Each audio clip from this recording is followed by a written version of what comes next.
back to my channel, that is Rishi Chat the vlogger. So today I am here to discuss the topic of oral pathology, that is oral submucous fibrosis. In short, we say OSMF. So let me introduce the topic. Sushruta, a father of ancient Indian medicine, described a condition as vidhari under the mouth and throat disease, characterized by the progressive narrowing mouth, burning sensation, particularly on eating spicy food, and depigmentation of oral mucosa. Lal named the condition as diffused oral submucous fibrosis in 1953. So, Sushruta जो थे, ठीक है, वो father of ancient Indian, मतलब वो ancient Indian medicine के father थे. तो उन्होंने जो OSMF का जो टर्म दिया था, उनको विदारी कहते हैं. ठीक है, किसके अंडर में क्लासीफाई किया था उन्होंने? माउथ और थ्रोट डिजीज़ेस के अंडर में. फिर उसके बाद OSMF में क्या होता है कि इसमें माउथ जो होता है, ठीक है, इसमें धीरे धीरे करके नैरो हो जाता है. और इसमें क्या होता है कि माउथ के अंदर बर्निंग सेंसेशन हमें फील होता है जब हम कोई स्पाइसी फूड लेते हैं. फिर उसके बाद लाल ने एक और दूसरा नाम दिया था OSMF का, तो उसको क्या कहता है? Diffused oral submucous fibrosis. ठीक है, now we proceed to definition of oral submucous fibrosis. So definition तो बहुत सारे हैं, लेकिन पिनबॉक का सबसे बेस्ट है. तो पिनबॉक के अकॉर्डिंग OSMF हम कैसे डिफाइन करेंगे? Let us see. An insidious chronic disease affecting any part of the oral cavity and sometimes the pharynx, although occasionally preceded by and or associated with the vesicle formation. It is always associated with the juxtaepithelial inflammatory reaction followed by the fibroelastic change of lamina propria with epithelial atrophy leading to stiffness of oral mucosa and causing trismus and inability to eat. तो ये definition में क्या है कि ये पूरा मतलब OSMF का हिस्टोलॉजी, क्लिनिकल फीचर्स पूरा इसमें डिस्क्राइब किया है. तो इसमें ये क्या बता रहा है कि OSMF पहली बात तो एक क्रॉनिक डिजीज़ है. ठीक है, देखो डेफिनेशन को याद करना बहुत इजी है OSMF का. अगर समझ के याद करोगे ना तो आपको याद रहेगी. तो सबसे पहले क्या है, एक क्रॉनिक डिजीज़ है जिसमें क्या है कि ओरल कैविटी के कोई सा भी पार्ट में अफेक्ट कर सकता है और कभी कभार वो फेरिक्स तक भी पहुंच जाता है. फिर उसके बाद क्या होता है? सबसे पहले इसमें वसाइकल फॉर्मेशन होता है. फिर उसके बाद जक्स्टा एपिथेलियल इन्फ्लेमेटरी रिएक्शन होता है. वसाइकल्स मतलब छोटे छोटे स्पेरिकल बॉडीज़ बन जाते हैं जो, ठीक है, उसको कहते हैं वसाइकल. एंड उसके बाद फिर juxta epithelial inflammatory reaction start हो जाती है. जक्स्टा एपिथेलियम मतलब एपिथेलियम के जस्ट नीचे, ठीक है, इन्फ्लेमेटरी रिएक्शन स्टार्ट हो जाती है. इसके बाद क्या होती है कि फिब्रोइलास्टिक चेंज इन लमाइना प्रोपिया. लमाइना प्रोपिया का मतलब क्या होता है? एक ऐसा कनेक्टिव टिश्यू जो जस्ट म्यूकस मेम्ब्रेन को कवर करता है. ठीक है, लमाइना प्रोपिया में फिब्रोइलास्टिक चेंज शो करेंगे और इसमें एपिथेलियम एट्रोफी होगा. एपिथेलियम एट्रोफी मतलब एपिथेलियम सेल्स कम हो जाएंगे. इसी वजह से क्या होगा, जहाँ तक फिब्रोइलास्टिक चेंज होगा मतलब ओरल म्यूकस मेम्ब्रेन के जस्ट ऊपर वाले टिश्यू में, जिसको लमाइना प्रोपियम कहते हैं, जिसमें क्या होगा कि फिब्रस बैंड्स बन जाएंगे. तो इसी वजह से क्या होगा, एपिथेलियम एट्रोफी होगा और इसी वजह से क्या हो जाएगा कि ओरल म्यूकोजा स्टिफ हो जाएगा. ठीक है, एपिथेलियम एट्रोफी की वजह से क्या होगा कि ओरल म्यूकोजा एकदम स्टिफ हो जाएगा. अगर ओरल म्यूकोजा स्टिफ होगा तो ट्रिस्मस कॉज करेगा. ट्रिस्मस का मतलब होता है difficulty of opening of mouth. ठीक है, और उसके बाद फिर पेशेंट खा नहीं पाएगा, मतलब वो मुंह भी नहीं खोल पाएगा उस कंडीशन में और वो खाना भी नहीं खा पाएगा. Now next we move to the aetiology of OSMF. Chronic placement of betel quid और paan in the mouth, where betel quid contains areca nut, slake lime and tobacco. Slake lime release ericadine from erica nut.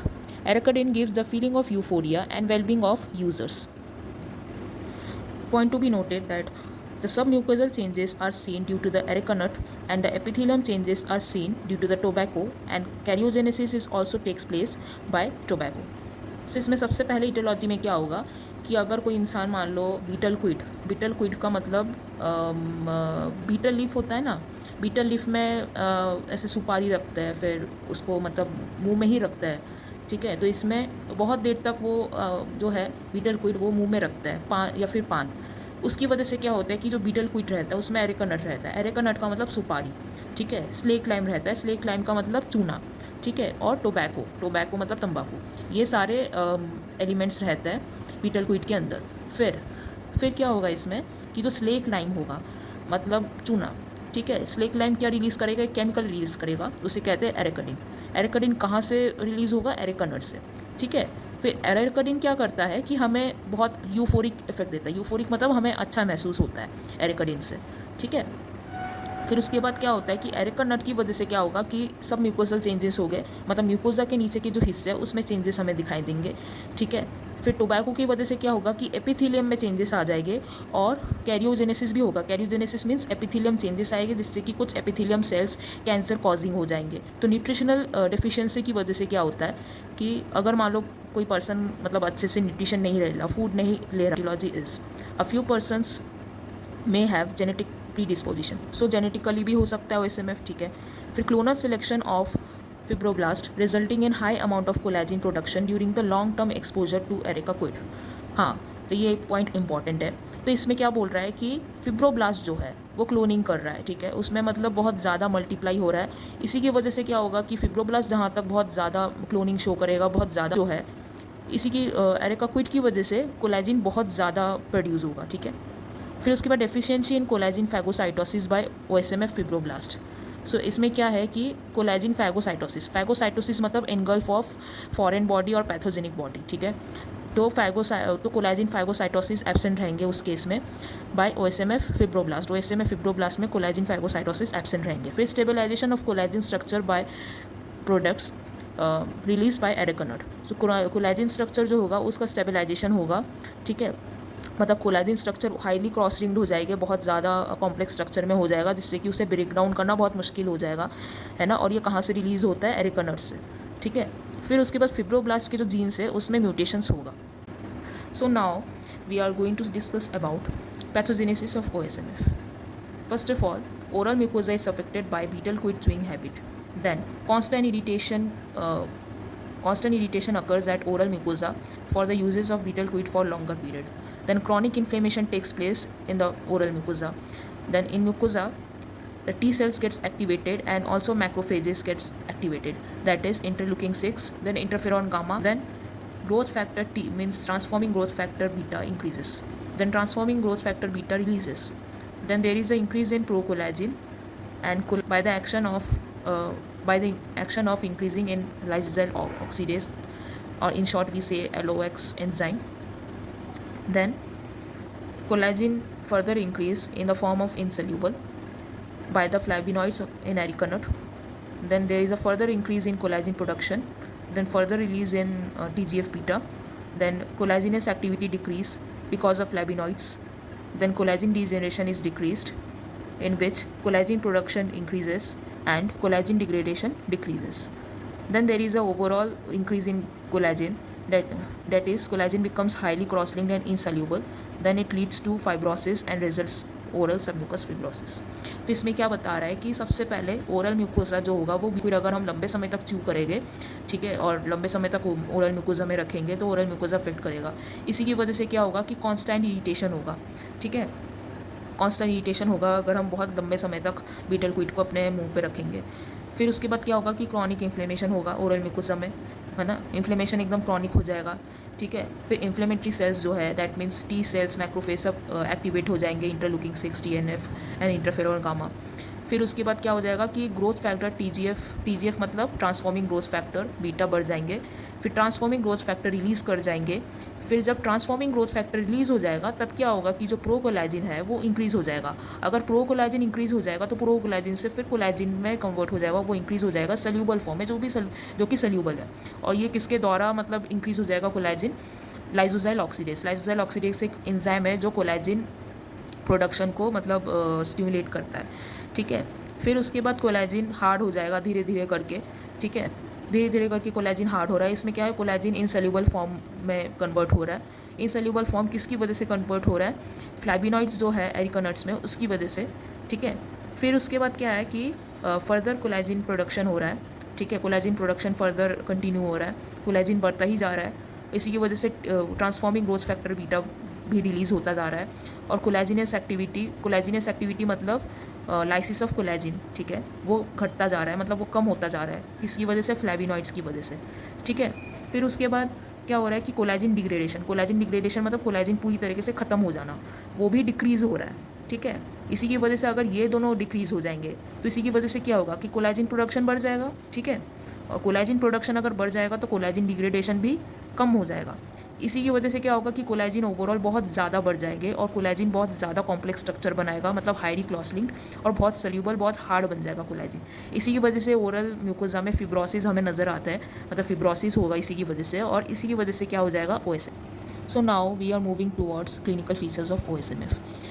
OSMF is divided into two phases, that is prodromal symptoms and advanced symptoms. In prodromal symptoms, there is a burning sensation in the mouth by eating spicy food. Then there is the appearance of blisters, especially on palate.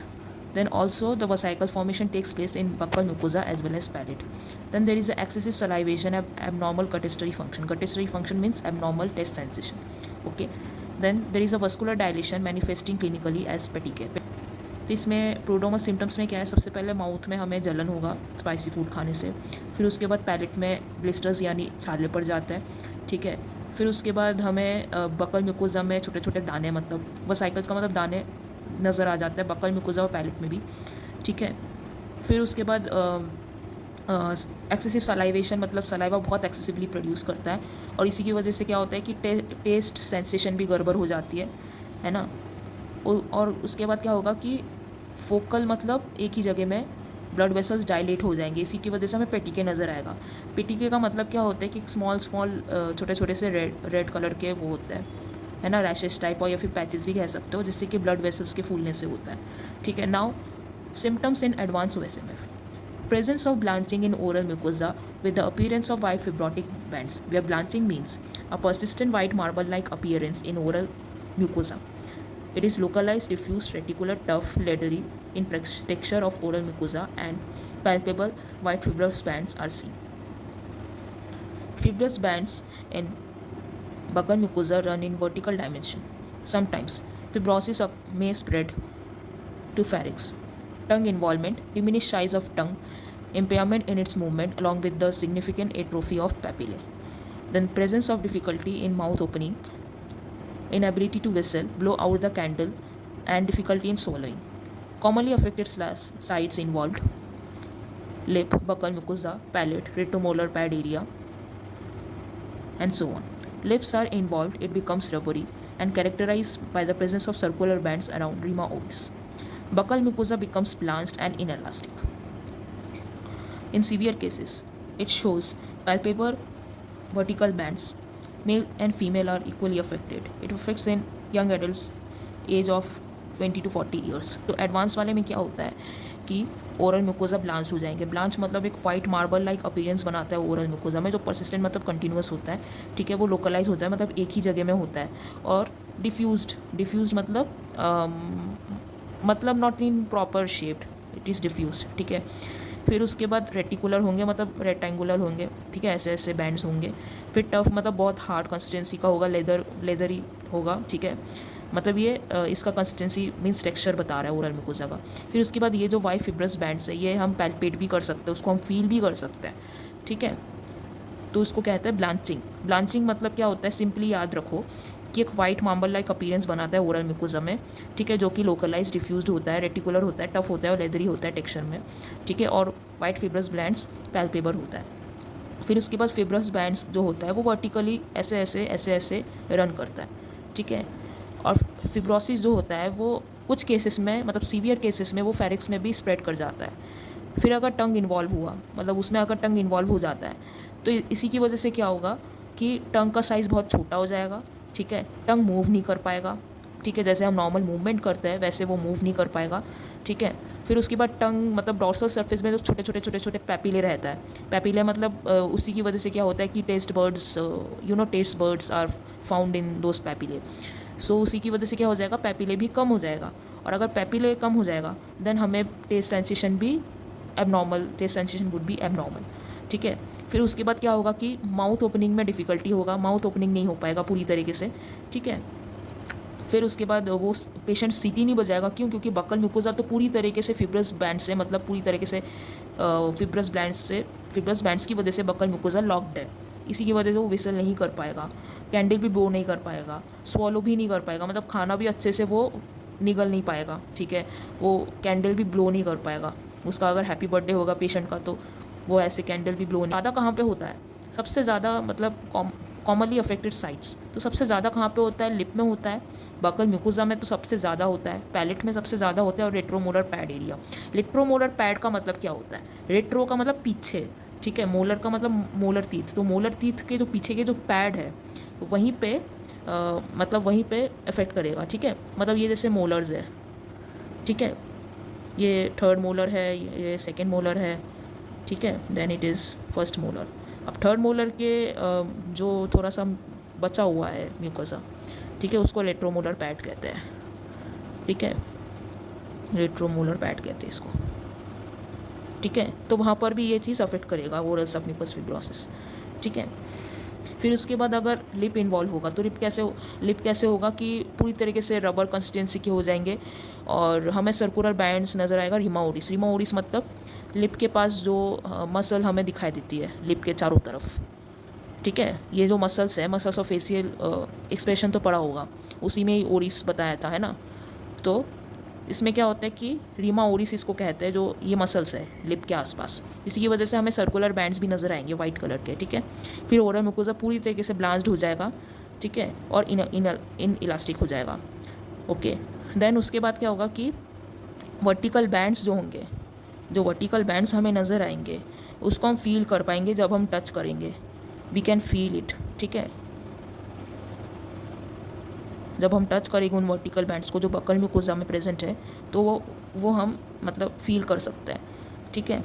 फिर उसके बाद क्या होता है कि mail और female दोनों को ही होता है, और ये यंग एडल्ट्स में सबसे ज़्यादा होता है, डेट इज़ 20 to 40 ईयर्स, क्योंकि उस उम्र के लोग सबसे ज़्यादा नशे करते हैं, टोबैको लेते हैं, एरिका नट लेते हैं, इसलिए, ठीक है। और ब्लांचिंग का याद रखना कि परसिस्टेंट होता है, वाइट मार्बल लाइक अपीयरेंस होता है, ठीक है, ओरल म्यूकोसा में लोकलाइज्ड होता है, डिफ्यूज्ड होता है, रेटिकुलर होता है, टफ होता है, लेदरी होता है टेक्सचर में, और वाइट फिब्रस बैंड्स भी दिखाई देते हैं जो पैल्पेबल है, ठीक है।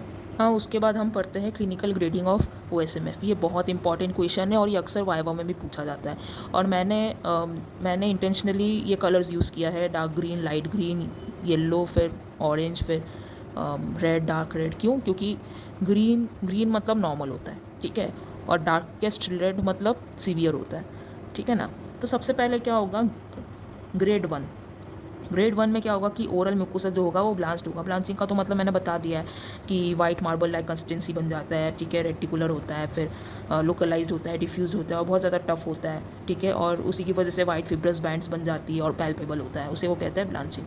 तो ओरल म्यूकोसा ब्लांच्ड हो जाती है ग्रेड 1 में।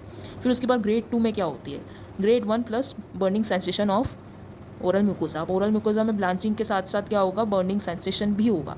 फिर ग्रेड 3 में होगा, ग्रेड 3 में क्या होगा कि grade 2 plus decrease mouth opening, तो ब्लांचिंग होगा ओरल म्यूकोसा में, फिर बर्निंग सेंसेशन होगा, फिर उसके बाद माउथ ओपनिंग कम हो जाएगा, मतलब पेशेंट माउथ नहीं खोल पाएगा पूरी तरीके से, ठीक है। फिर ग्रेड 4 में क्या होगा कि grade 3 plus palpable fibrous bands without a tongue involvement. तो इसी की वजह से क्या होगा, पहले तो ब्लांचिंग हो जाएगा ओरल म्यूकोसा में, फिर बर्निंग भी हो जाएगा, बर्निंग सेंसेशन भी होगा, मतलब जलन महसूस होगा ओरल म्यूकोसा में, फिर माउथ नहीं खोल पाएंगे, और जो फिब्रस बैंड्स है उसको हम फील कर पाएंगे, ठीक है, लेकिन उसमें कोई टंग इन्वॉल्वमेंट नहीं है, ठीक है। उसके बाद क्या है, ग्रेड 5 में क्या है कि ये सारी चीज़ होगा, blanching of oral mucosa, then burning sensation of oral mucosa, decrease mouth opening, palpable fibrous bands, ठीक है, और उसके साथ टंग भी इन्वॉल्व हो जाएगा। अगर टंग इन्वॉल्व हो जाएगा तो क्या हो जाएगा, टंग का साइज़ कम हो जाएगा और टंग मूव नहीं कर पाएगा। और उसके बाद ग्रेड 6 मतलब most severe grade of OSMF, इतना सीवियर ग्रेड कि उसमें पूरी तरीके से अब कार्सिनोमाटस स्टेज में बदल जाएगा, मीन्स अब ये कैंसरस हो जाएगा, उसको अगर ट्रीट नहीं किया फर्दर तो ये कैंसरस स्टेज में बदल जाएगा और वो कैंसर में बदल जाएगा, ठीक है, जैसे कि मान लो ओरल स्क्वैमस सेल कार्सिनोमा, फिर और भी कई सारे मैलिग्नेंट ट्यूमर्स है, उसमें बदल जाएगा। Now functional staging of OSMF, ये हुआ क्लिनिकल ग्रेडिंग, ठीक है, क्लिनिकल फीचर्स में कैसे ग्रेड करेंगे। अब फंक्शनल स्टेजिंग मतलब फंक्शन की बेसिस में हम OSMF को ग्रेड करेंगे, किसके बेस्ड पे, कितना ज़्यादा माउथ खोल पाता है पेशेंट। माइल्ड OSMF के केस में क्या होगा कि 4 सेंटीमीटर तक पेशेंट माउथ खोलेगा, ठीक है। मॉडरेट के केस में क्या होगा कि 2 से 4 सेंटीमीटर माउथ खोल पाएगा, और सीवियर के केस में क्या होगा कि 2 सेंटीमीटर से कम माउथ खोल पाएगा, नहीं तो ऐसे वर्स्ट केसेस में वो माउथ भी नहीं खोल पाएगा। मतलब ये जैसे मान लो इससे मापेंगे, ठीक है, ये है पेशेंट का माउथ, ठीक है, ये है पेशेंट का माउथ, ठीक है। अब ये तो नॉर्मल है, तो ये जैसे मान लो ये हो गया 4 सेंटीमीटर, ठीक है, तो ये हुआ माइल्ड, ठीक है। फिर उसके बाद फर्दर अगर ये माइल्ड हुआ तो अगर पेशेंट इतना ही मुंह खोल पाएगा, ठीक है, इतना ही मुंह खोल पाएगा, तो ये क्या होगा 2 to 4 सेंटीमीटर, तो ये मॉडरेट होगा, ठीक है, मॉडरेट होगा वॉटेवर। फिर उसके बाद सीवियर की केस में क्या होगा कि पेशेंट मुंह ही नहीं खोल पाएगा, मतलब ऐसे खोलेगा ये, ठीक है, मतलब it is of less than 2 centimetre, ठीक है, समझ में आया। ये माइल्ड के केस में हुआ, मतलब 4 सेंटीमीटर माउथ खोल सकता है, फिर 2 से 4 सेंटीमीटर, फिर लेस देन 2 सेंटीमीटर, मतलब ये जैसे स्केल है, ठीक है। अब इसमें आप मेजर करेंगे अच्छे से, ठीक है। तो इसमें देखते हैं कि माइल्ड के केस में क्या होगा कि पेशेंट जो है, ठीक है, ये इतना मुंह खोल पाएगा, समझ रहे हो, इतना मुंह खोल पाएगा। फिर माइल्ड के केस में, फिर मॉडरेट के केस में ये इतना मुंह खोल पाएगा, ठीक है। फिर उसके बाद सीवियर के केस में वो इतना मुंह खोल पाएगा, देख रहे हो, इतना, या फिर समटाइम्स भी इतना, मतलब मुंह ही नहीं खोल पाएगा, ठीक है। और अगर मान लो हमारे पास स्केल और डिवाइडर नहीं है पेशेंट की माउथ ओपनिंग एग्जामिनेशन के लिए, तो हम कैसे एग्जामिन करेंगे, 3 फिंगर्स जो है हॉरिजॉन्टली प्लेस करेंगे और देखेंगे 3 फिंगर्स अगर पूरी तरीके से जा रहा है दैट मीन्स नॉर्मल है, ठीक है। 3 फिंगर्स अगर पूरी तरीके से जा रहा है दैट मीन्स इज नॉर्मल और वी कैन से माइल्ड। फिर इसके बाद अगर 3 फिंगर्स पूरी तरीके से नहीं जा रहा then it would be moderate, ठीक है, एंड सीवियर, ठीक है। 3 फिंगर्स कैसे हम प्लेस करेंगे, हॉरिजॉन्टली, ओके।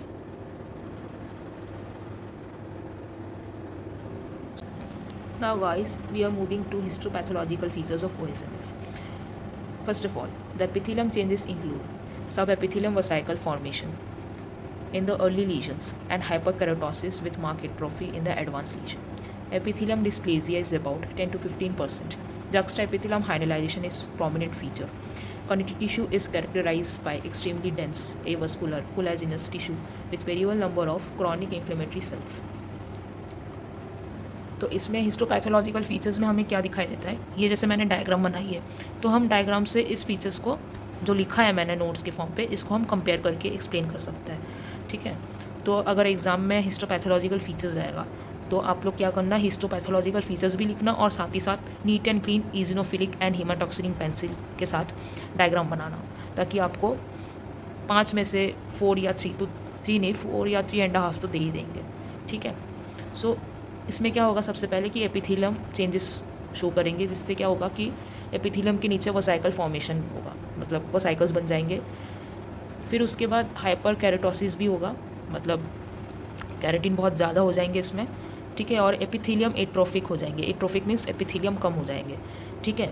और एपिथेलियम डिस्प्लेजिया जो होगा, मतलब डिस्प्लास्टिक फीचर्स जो शो करेंगे वो 10 to 15% शो करेंगे। देन जक्स्टाएपिथेलियम हाइलाइजेशन इज प्रोमिनेंट, तो ये हुआ जक्स्टाएपिथेलियम हाइलाइजेशन, ठीक है। जक्स्टाएपिथेलियम मतलब एपिथेलियम के जस्ट नीचे हाइलाइजेशन होगा, ठीक है।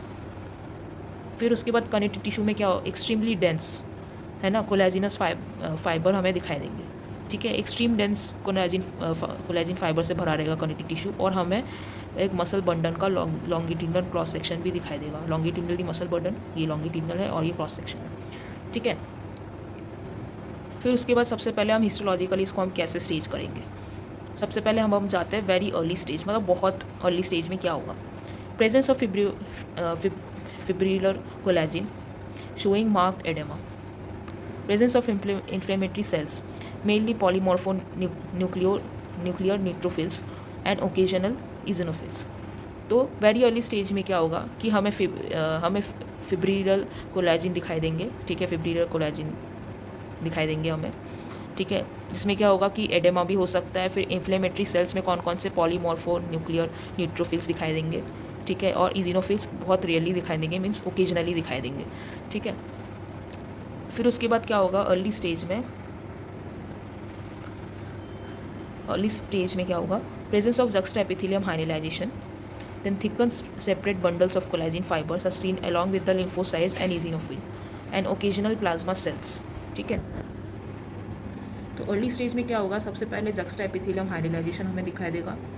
ठीक है, फिर उसके बाद क्या होगा कि कोलेजिन फाइबर्स के जो बंडल्स है वो सेपरेटली दिखाई देंगे और वो और ज़्यादा मोटा होता जाएगा.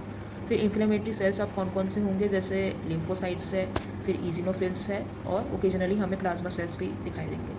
फिर मॉडरेटली एडवांस स्टेज में क्या होगा, collagen is moderately hyalinised, less amount of fibroelastic response is seen. Fibroblast which are present are adult fibrocytes with elongated spindle-shaped nucleus and scanty cytoplasm. Blood vessels are either normal or constricted as a result of increasing pressure from the surrounding fibrous tissue. Inflammatory cells are lymphocytes, plasma cells, and occasionally eosinophils. सो क्या होगा इसमें कि collagen जो होगा, ठीक है, वो थोड़ा सा हाइलाइज्ड होगा, थोड़ा सा ज़्यादा हाइलाइज्ड होगा. ठीक है, फिर उसके बाद फिब्रोइलास्टिक रिस्पॉन्स बहुत कम हो जाएंगे इसमें. और जो फिब्रोब्लास्ट है, ठीक है, वो उसके अंदर जो फिब्रोसाइट्स रहता है वो मैच्योर हो जाएंगे और इलोंगेटेड स्पिंडल शेप न्यूक्लियस हमें दिखाई देंगे उन फिब्रोसाइट्स में और साइटोप्लाज्म बहुत कम रहेगा. ओके, देन ब्लड वेसल्स तो नॉर्मल दिखाई दे सकते हो, कंस्ट्रिक्टेड मीन ब्लड वेसल एकदम कंस्ट्रिक्ट होगा. ठीक है, एकदम दब जाएगा. ब्लड वेसल्स एकदम ऐसे दब क्यों जाएंगे, क्योंकि जो सराउंडिंग फिब्रस टिश्यू है ब्लड वेसल्स के, उसका वो इतना ज़्यादा प्रेशर डाल रहा है ब्लड वेसल्स पे कि ब्लड वेसल्स पूरी तरीके से कंस्ट्रिक्ट हो जाएंगे. ठीक है, then inflammatory cells. Okay, inflammatory cells कौन कौन से दिखाई देंगे हमें, लिम्फोसाइट्स दिखाई देंगे, प्लाज्मा सेल्स दिखाई देंगे और इजिनोफिल्स ओकेजनली हमें दिखाई देंगे. ठीक है, फिर उसके बाद क्या है, last stage is advance stage. Advance stage में क्या होगा, the collagen is completely hyalinised and as seen as a smooth sheet. Hyalalized area are completely devoid of fibroblast. The blood vessels will be completely obliterated. Inflammatory component mainly consist of lymphocytes and plasma cells. Melanin containing cells in lamina propria surrounded by the dense collagen. Therefore, there is a observable loss of pigment in OSMF.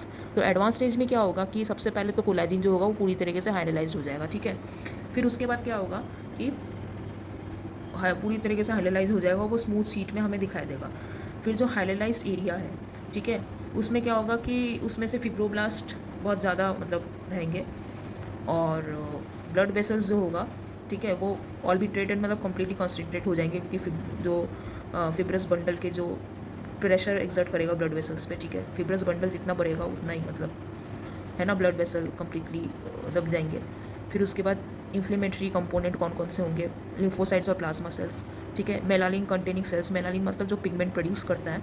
ठीक है, जिसमें lamina प्रोपिया के अंदर रहता है. Lamina प्रोपिया का मतलब मैंने पहले भी बताया था कि एक ऐसा मेम्ब्रेन जो जस्ट उसके बाद ही म्यूकस मेम्ब्रेन की कवरिंग हो. एक ऐसा कनेक्टिव टिश्यू जो म्यूकस मेम्ब्रेन को कवर करता हो. ठीक है, तो मेलानिन रहता है उसमें, मतलब म्यूकस कवरिंग में, जिसमें क्या होता है कि डेंस कोलेजिन पूरी तरीके से वो डेंस कोलेजिन जो होगा, कोलेजिन फाइबर्स वो पूरी तरीके से घेर लेगा. और अगर लमाइना प्रोपिया को पूरी तरीके से घेर लेगा तो उसी की वजह से क्या होगा कि हमें पिगमेंटेशन बहुत कम दिखाई देती है ओरल म्यूकोजा में. ठीक है, मतलब वाइट वो दिखाई देती है ओरल म्यूकोजा, है ना. वाइट क्यों दिखाई देती है हमें, वाइट फिब्रोटिक बैंड्स क्यों दिखाई देती है, क्यों, क्योंकि एक तो कोलेजिन फाइबर्स बहुत ज़्यादा बढ़ जाता है. ठीक है, फिर उसके बाद वाइट कलर के क्यों दिखाई देते हैं, क्योंकि कोलेजिन फाइबर जो होगा वो मेलानिन को ढक देगा. ठीक है, मेलानिन को मतलब पूरी तरीके से ढक देगा. मेलानिन मतलब जो पिगमेंट प्रोड्यूस करता है उसको ढक देगा. इसी की वजह से हमें वाइट नज़र आती है. ओके, समझ में आया. और मैंने ये डायग्राम बनाया तो उसी की वजह से हम देख सकते हैं, उससे हम कंपेयर कर सकते हैं. इससे बेसिकली ये तो स्टेजिंग है, इससे वी कैन कंपेयर. तो ये क्या हुआ कि ये हाइपर कैराटोटिक एपिथेलियम होगा जिसमें कैरेटिनाइजेशन बहुत ज़्यादा है. फिर atrophic epithelium means epithelium cells के सिर्फ 2-3 लेयर्स हमें दिखाई दे रहे हैं. ठीक है, ये कौन सा है, क्यूबॉइडल एपिथेलियम. फिर उसके जस्ट नीचे हमें जक्स्टा एपिथेलियम हाइलाइजेशन शो हो रहा है. ठीक है, फिर उसके बाद डेंस कोलेजिन फाइबर्स भी दिखाई दे रही है कनेक्टिव टिश्यू में, और longitudinal cross section of muscle bundles. So muscle bundles भी शो कर रहे हैं, जो ये लॉन्गिट्यूडनल हुआ और ये क्रॉस सेक्शन हुआ. और जो ब्लड वेसल्स है वो now at last but not the least, हम जाएंगे treatment of OSMF, means OSMF की मैनेजमेंट हम कैसे करेंगे। सबसे पहले अगर मान लो OSMF का हमें बहुत अर्ली केस दिखाई देती है, ठीक है, वेरी अर्ली व अर्ली केस, तो हम क्या करेंगे कि एक इंजेक्शन देंगे जिसका नाम है ट्राइअमीसिलॉन एसीटोनाइड, ठीक है, इसको याद रखना है, ठीक है, ट्राइअमीसिलॉन एसीटोनाइड इंजेक्शन देंगे, ठीक है। अगर मान लो फिर भी ठीक नहीं हुआ तो हम सर्जरी करेंगे, ठीक है। और समटाइम्स हमने ये भी देखा गया है, मतलब रिसर्च में, कि इंट्रालीजनल injection of interferon gamma, means जहाँ पे लीजन है वहीं पर ही हम इंजेक्शन देंगे इंटरफेरॉन गामा का, जिसमें क्या होगा कि माउथ ओपनिंग पूरी तरीके से पेशेंट माउथ खोल पाएगा और बर्निंग सेंसेशन, मतलब जो जलन महसूस होती है स्पाइसी फूड खाते टाइम, वो भी कम हो जाएगा, ठीक है। तो बस इतना ही काफ़ी OSMF। फ्रेंड्स, अगर आपको मेरा पढ़ाने का तरीका अच्छा लगा हो तो मेरे इस चैनल को सब्सक्राइब कीजिए, लाइक कीजिए और शेयर कीजिए अपने अपने बैचमेट्स के साथ, ठीक है। और मैं आपको साथ ही साथ ये जो नोट्स मैंने अभी जो पढ़ाने के टाइम शो किया है, ये नोट्स मैं आपको डिस्क्रिप्शन में PDF का लिंक दूंगी, ठीक है। उस लिंक को आपको खोलना है ताकि आपको नोट्स मिल जाए, ठीक है। और वीडियो के एंड में मैं नोट्स का मतलब स्लाइड शो दिखाऊंगी, ठीक है, तो आप नोट्स नोट कर सकते हैं वीडियो को पॉज करके, ठीक है। सो मैं अब नेक्स्ट टाइम आती हूँ नया टॉपिक लेके आपके साथ डिस्कस करने के लिए और आपका सारा डाउट्स मिटाने के लिए, ठीक है। तब तक के लिए bye bye, see you, good night, take care.